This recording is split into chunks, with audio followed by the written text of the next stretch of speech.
এক লোক শখ করে খেজুর গাছে উঠেছে, কিন্তু গাছ থেকে নামার সময় আর নামতে পারছিল না। তখন লোকটিকে বাঁচানোর জন্য গ্রামের সবাই এসে গাছের নিচে ভিড় করলো, কিন্তু কারো মাথায় কোনো বুদ্ধি আসছে না লোকটিকে কি করে গাছ থেকে নামানো যায়। সেই গ্রামে একজন বুদ্ধিমান লোক ছিল, সে কূপের মধ্যে পড়ে যাওয়া ব্যক্তিদেরকে উদ্ধারের কাজ করত। সেই বুদ্ধিমান লোক সেখানে এসে একটি রশি খেজুর গাছের মাথায় ছুঁড়ে মারলেন এবং খেজুর গাছের আগায় বসে থাকা সেই লোকটিকে রশিটি ধরে মাজায় বেঁধে ফেলতে বললেন, আর রশির অপর প্রান্তে কয়েকজন লোককে ধরতে বললেন। বুদ্ধিমান লোকটির কথা মতো তারা রশিটিকে ধরলেন। হঠাৎ করে সেই বুদ্ধিমান লোক বলল, এখন টান মারো।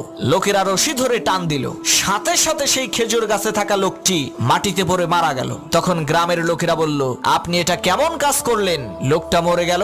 তখন সেই বুদ্ধিমান লোক বলল, ভাই এটা লোকটার কিসমতের দোষ, আমার কোনো দোষ নাই। এই একই টেকনিক খাটাইয়া অনেক মানুষকে আমি কুয়া থেকে বের করেছি।